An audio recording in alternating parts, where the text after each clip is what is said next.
This is my true story. I spent my life working, saving, and sacrificing to give my son everything he could ever need. I bought the house he lived in, thinking one day he would treat me with respect in my old age.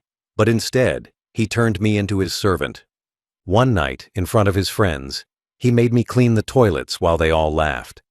That was the night my heart broke, and the night I decided to take everything back. You won't believe what I did next. But before I tell you, comment where you're watching from and what time it is right now. And please subscribe so more people can hear my story. A man's life can often be measured not by what he keeps, but by what he gives away. And I gave everything I had to my son. For decades, I worked in jobs that broke my back and drained my spirit, yet I never complained because I believed it was all for him. I walked miles in rain and snow just to make it to work on time. I ate meals of bread and water so I could save enough to buy him proper food, clothes, and schooling. I wore the same pair of shoes until the soles wore thin, but he always had a new pair when he needed it. Every callus on my hands, every wrinkle on my face was proof of the sacrifices I made to build a life better than my own childhood had ever offered me. I poured my pension into his education, ensuring he never struggled with tuition or books. While other children worried about how they would pay for their future, my son walked freely, his path paved by the money I had saved with decades of labor. I told myself again and again, this is worth it. One day he will understand. Every sacrifice was a silent prayer that he would grow into a man of gratitude, dignity, and respect. When he became older, I wanted him to have stability.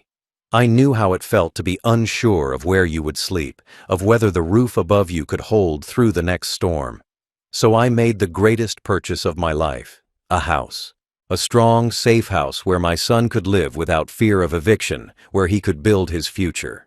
That house was not bought easily. It cost me years of savings, careful planning, and sleepless nights. I denied myself comforts so he could have security. And when I handed him the keys, I thought it would be the proudest day of my life. I thought his eyes would fill with gratitude.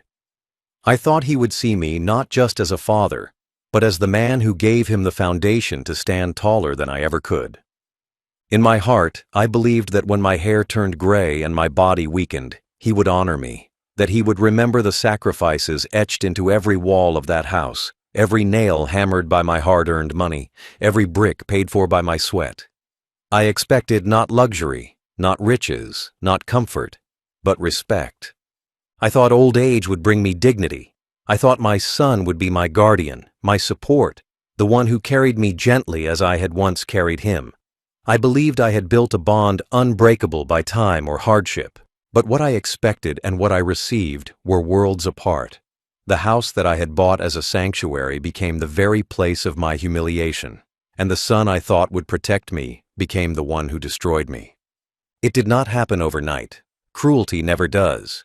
It creeps in slowly, disguising itself as small comments, little gestures, things you try to ignore because you don't want to believe the child you raised could look down on you. At first, my son's words carried only a trace of impatience. When I asked for help with chores, he sighed heavily, as though lifting a hand for me was a burden. When I offered him advice about saving money or treating people with respect, he smirked and said, "That's old-fashioned, Dad." Times are different now. His tone was dismissive, but I told myself he was young, that he would grow out of it. But arrogance has a way of growing when it is not challenged. As his career improved and his income grew, so did his pride. Soon, his words cut sharper. He started calling me old man instead of father, the nickname carrying less affection and more mockery each time. If I stumbled on the stairs or my hands trembled when carrying something, he laughed, shaking his head as though I were a fool. He did not see the decades of sacrifice in my body. He only saw weakness. The house I had bought with my sweat, the one I thought would be our family's sanctuary, slowly turned into his stage. He strutted through it with entitlement, as if it were his accomplishment, his victory, his prize. When his friends came over, he spoke as if he had built his life on his own, never once mentioning the years of sacrifice that had made it possible. And when I walked through the living room, He sometimes made jokes at my expense, little barbs designed to draw laughter from those who barely knew me. "Don't mind him," he'd say to his friends, waving dismissively. "He's just set in his old ways." They laughed, and I smiled weakly, swallowing the sting because I did not want to cause a scene. But the laughter began to grow bolder, louder, crueler. He no longer saw me as the man who had carried him through storms and hardships. He saw me as a relic, a servant under his roof, even though the roof had been mine to give. He began ordering me around casually. "Clean up the dishes. Pick up after the dog. Don't sit there, my friends are coming." Each command carried less respect than the last. I endured it all in silence, telling myself it was temporary. I thought maybe it was pride, maybe it was immaturity, maybe time would soften his sharp edges. But what I refused to see was the truth. He was no longer my son in spirit. He was a man who mistook my kindness for weakness, my silence for surrender, my sacrifices for his entitlement. And then came the night when arrogance turned into open humiliation, a night that would burn itself into my memory forever. It was a Friday evening, the kind of night when laughter and voices fill a house, but this time, the laughter was not mine. My son had invited his friends over, a loud group of men who filled the living room with drinks, games, and jokes. I sat quietly in the corner, trying to stay out of their way, hoping they would treat me like part of the furniture rather than notice me at all. But arrogance has no mercy, and my son's pride needed an audience. At some point during the night, one of his friends wrinkled his nose and joked that the bathroom smelled. My son turned to me, his lips curling into a cruel smile. "Dad," he said loudly, making sure every ear in the room could hear, "go clean the toilets." For a moment, I thought I had misheard. Surely he would not reduce me to that, not in front of strangers, not in the very house my money had built. My voice trembled as I answered softly, "Son, please not now. I'll take care of it later." But instead of backing down, he stood taller, his voice sharper. "No, do it now. If you want to stay in this house, you'll do as I say." His words hung in the air like chains, heavy and unrelenting. And then it happened. The laughter. His friends burst into cruel chuckles, their eyes watching me as though I were nothing more than a servant.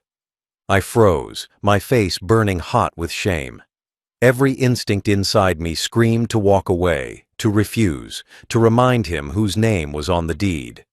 But my body betrayed me. My legs carried me slowly to the bathroom, my hands trembling as I took the cleaning supplies, my ears still ringing with their laughter. I knelt on the floor, scrubbing the toilet as the sound of their voices echoed from the living room. They weren't just laughing at the state of the bathroom. They were laughing at me. Each stroke of the brush felt like a dagger in my chest.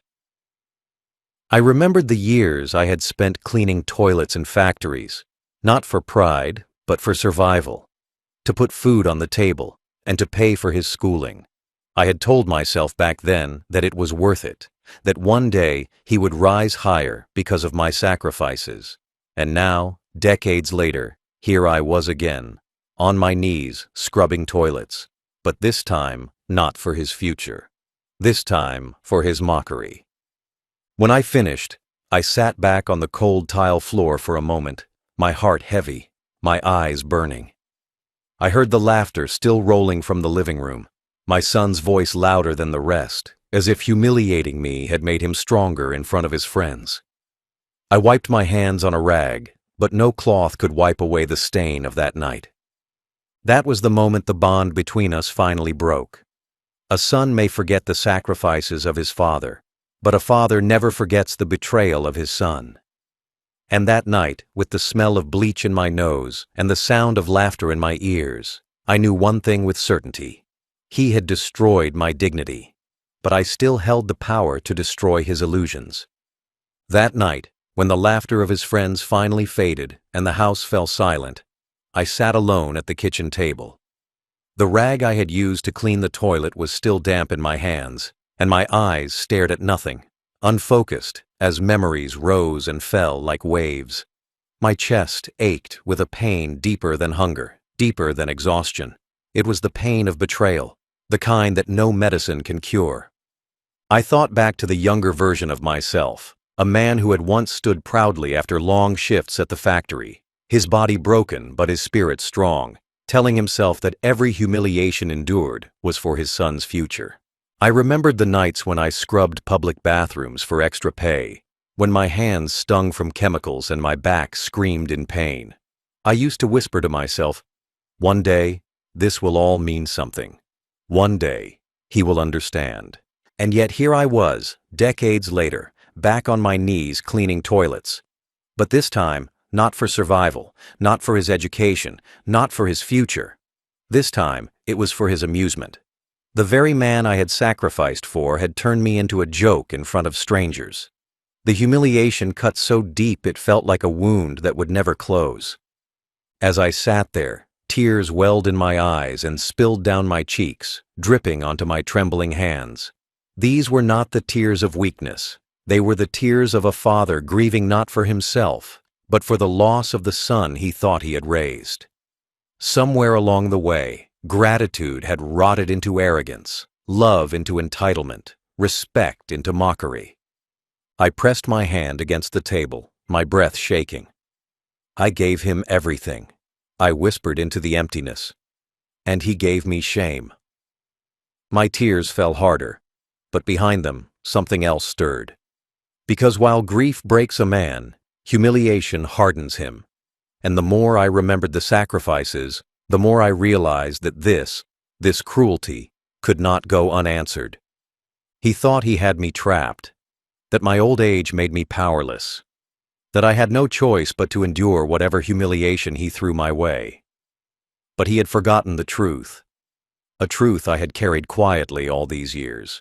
The roof over his head, the walls around him, the very house he invited his friends into to laugh at me, none of it was his. That night, I wiped my tears, stood slowly from the chair, and walked to my room.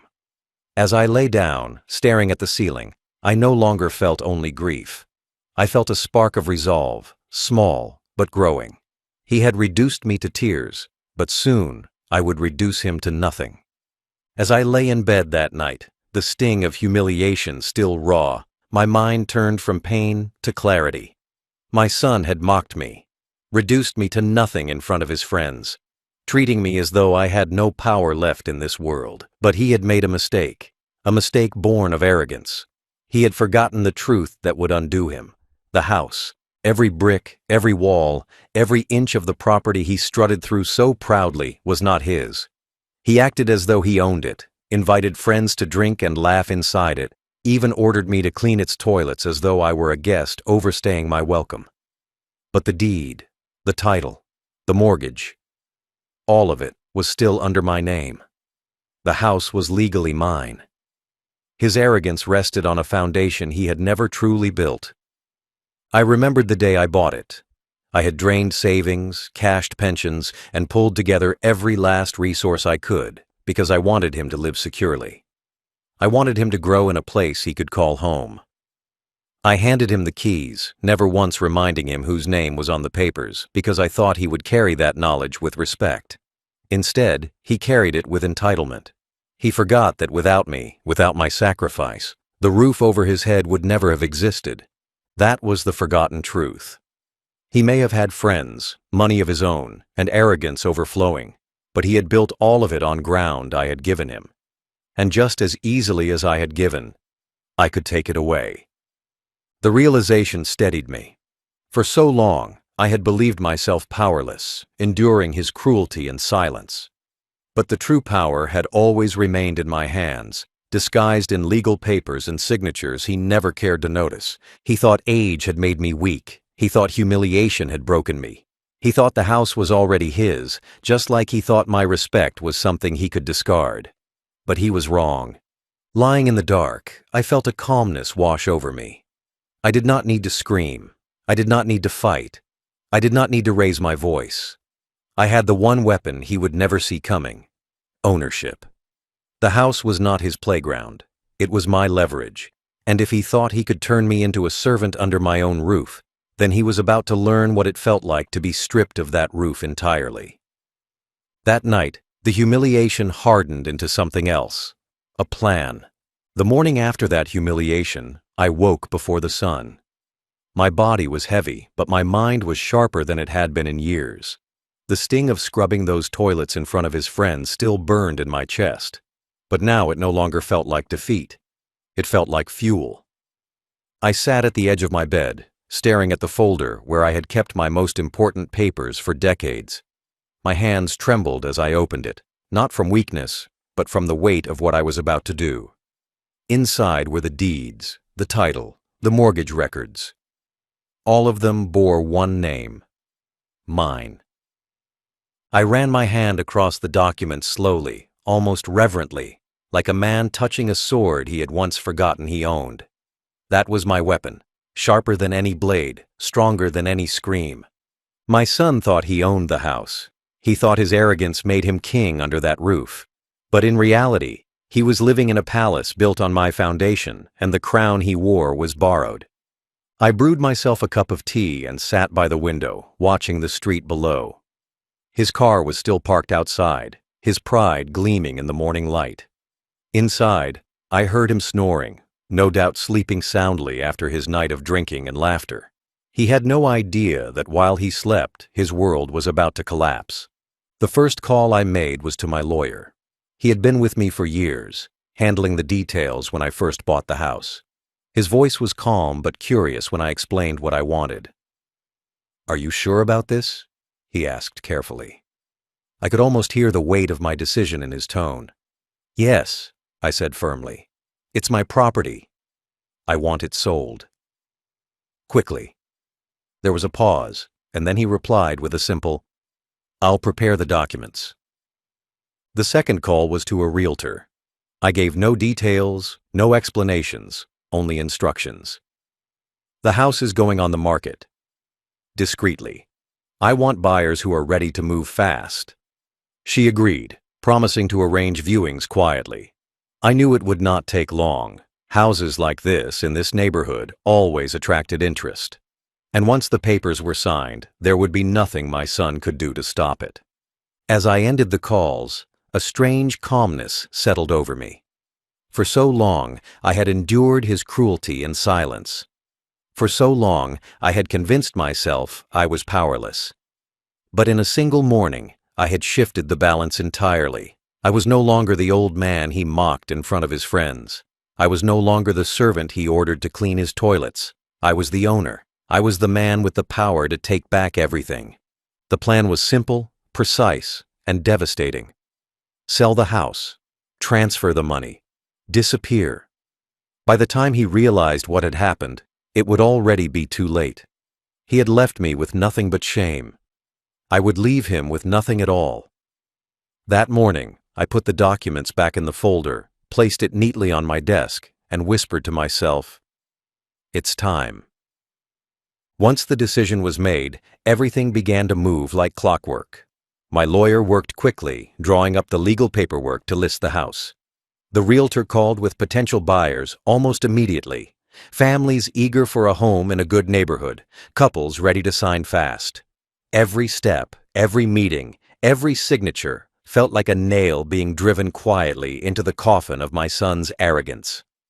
I attended the first viewing alone, making sure my son was out with his friends. As the realtor walked the couple through the living room, I stood in the corner silently, my eyes drifting over the space where just nights ago I had been mocked, where I had scrubbed toilets under laughter. The couple admired the house, noting its strong walls, spacious kitchen, and good location. They saw value in what I had built, even if my own son had seen only a stage for his cruelty. Within days, offers came in. My lawyer and realtor handled the details, while I signed the documents with steady hands. Every stroke of my pen was another chain pulled tight, another reminder to myself that silence does not mean surrender. The sale moved faster than I expected. Papers processed, funds transferred, dates set.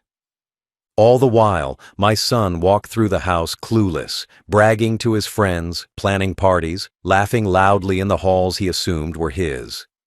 He never noticed the quiet meetings, the phone calls behind closed doors, the way I watched him with a gaze colder than he had ever seen. He had no idea the ground beneath his feet had already shifted. When the day finally arrived, it felt almost surreal. The new owners pulled up in their car, documents in hand, smiles on their faces. My lawyer met me at the door, folder ready. Inside it were the final transfer papers, the ones that would officially strip my son of the house he thought he ruled.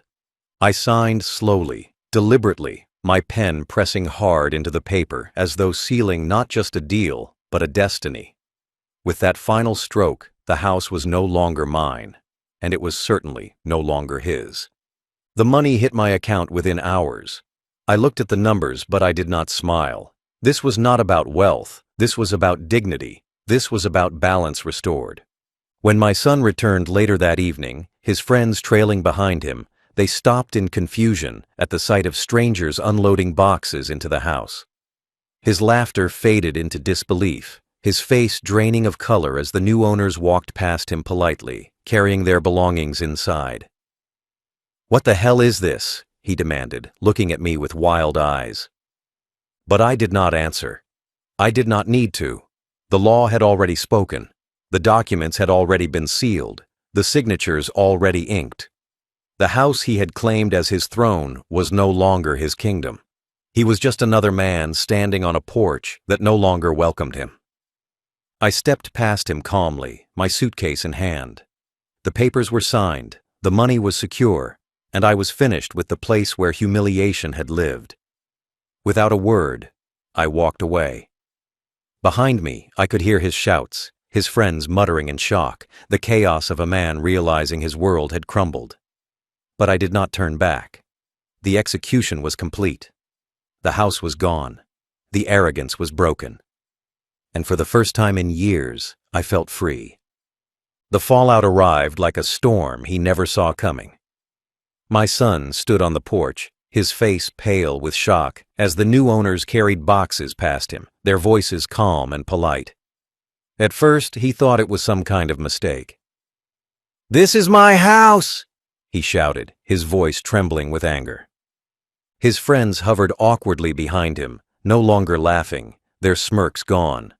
The realtor, standing nearby with the final paperwork in hand, looked at him flatly and said, "Legally, sir, this house was never yours. The deed was never in your name. The sale is complete." Those words hit harder than any slap could. His friends looked at him with raised eyebrows, confusion turning into amusement. The very people he had gathered to mock me now watched as his pride collapsed in front of them. "Wait, it wasn't even his house?" one of them whispered, loud enough for everyone to hear. My son's face burned red, his fists clenched, but there was nothing he could do.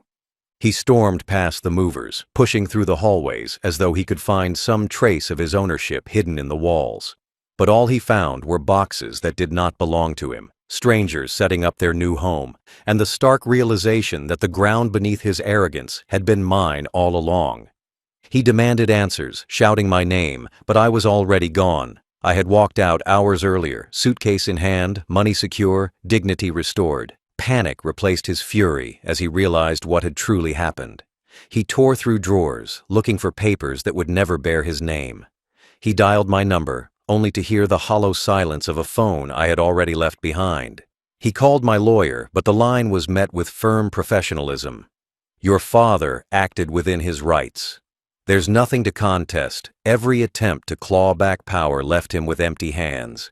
His friends, once loyal companions, began to laugh nervously, not at me this time, but at him. They saw the truth now. The man who bragged about his wealth, who mocked his own father, who acted like a king under that roof, had been nothing more than a pretender. "All this time," one of them muttered, shaking his head. "He didn't even own the house." The humiliation that washed over him that night was worse than anything I had endured. Neighbors whispered too. Word spread quickly, as it always does. The man who had thrown parties, who had strutted about like he owned everything, was now revealed to have nothing. His arrogance, his pride, his laughter, it all crumbled as the truth bled into every corner of his life. He had built his reputation on the illusion of ownership, and with one sale, I had erased it. The fallout was not just the loss of the house.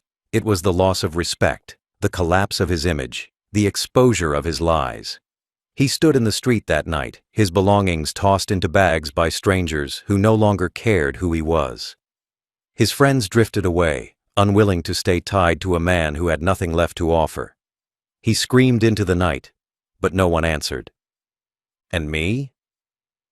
I was already gone, far from the echoes of his rage. My heart carried no guilt, only the steady beat of justice. He had made me scrub toilets while his friends laughed.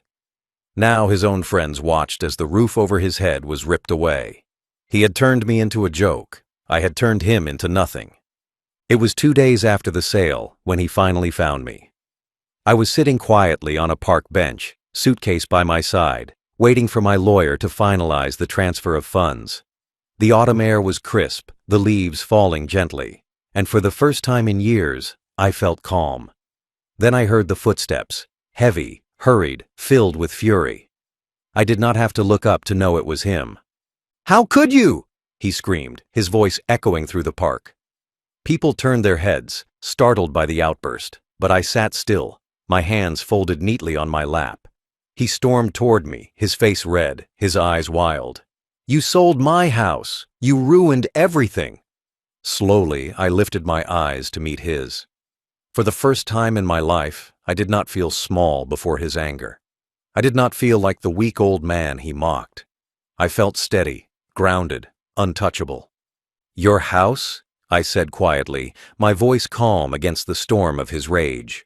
"That house was never yours. Not one brick, not one nail, not one tile on the roof. You lived in a home you did not build, on land you did not buy, in walls paid for by the sweat of my back.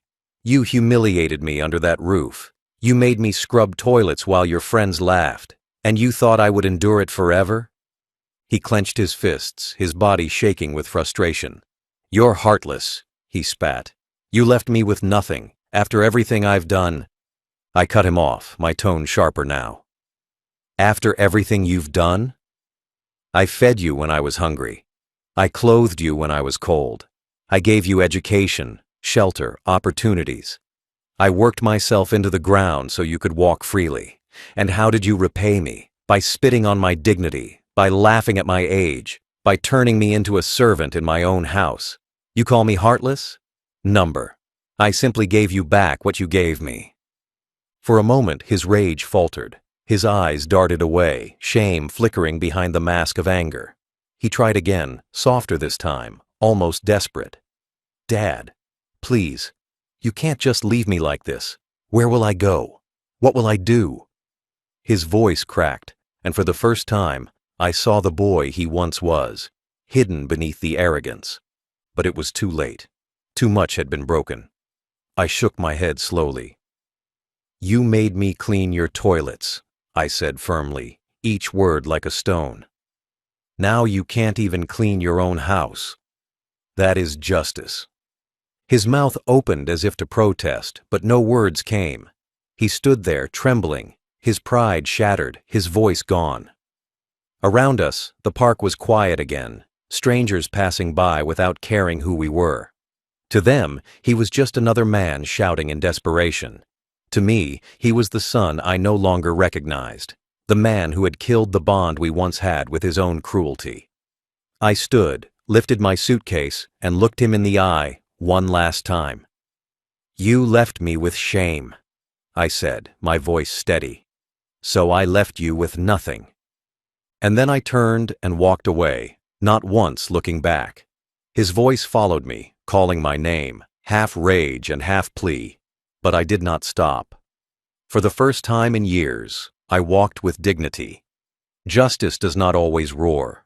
Sometimes it whispers. Sometimes it comes in the quiet footsteps of a man walking away with his dignity while another is left screaming in the dust. For me, justice was not about shouting at my son, not about striking him with fists or matching his cruelty with louder cruelty. My justice came in silence, in signatures, in one decisive act that erased his arrogance and left him facing the emptiness he had forced on me. For years, I believed that age had stolen my strength, that my sacrifices had been forgotten, that humiliation was my only inheritance. I had convinced myself that the son I raised, the boy I once carried on my shoulders, would someday return my loyalty with respect. Instead, he returned it with mockery. He made me scrub toilets in front of his friends, reduced me to an object of laughter, stripped me of dignity in the very house I had built for him. He thought that humiliation was the end of me. He thought my silence meant defeat. But what he forgot, what he never understood, was that silence is not surrender. Silence is strategy.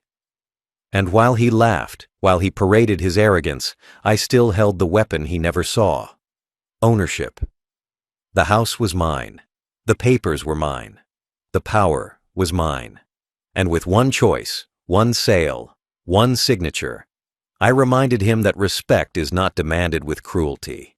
It is earned with gratitude. He had none. So I took back everything. As I settled into a small apartment far away from him, I found peace I hadn't known in years. I ate meals without mockery. I drank tea without the taste of shame. I walked streets without hearing his laughter echoing in my mind. For the first time since retirement, I felt like a man again. Not a burden, not a servant, but a man who had taken back control of his life. And what of him? He was left with nothing. No roof over his head, no stage for his pride, no friends who respected him once the truth was revealed. The son who mocked me in front of strangers became the stranger mocked by his own friends, abandoned and exposed. He had taken my dignity, and in return, I had taken his foundation. I do not rejoice in his suffering. Justice is not about joy. Justice is about balance. He tipped the scale with humiliation, and I balanced it with loss. He made me live in shame, so I made him live with nothing. That was the trade. That was the lesson. That was justice. Final thought. He left me with shame. I left him with nothing.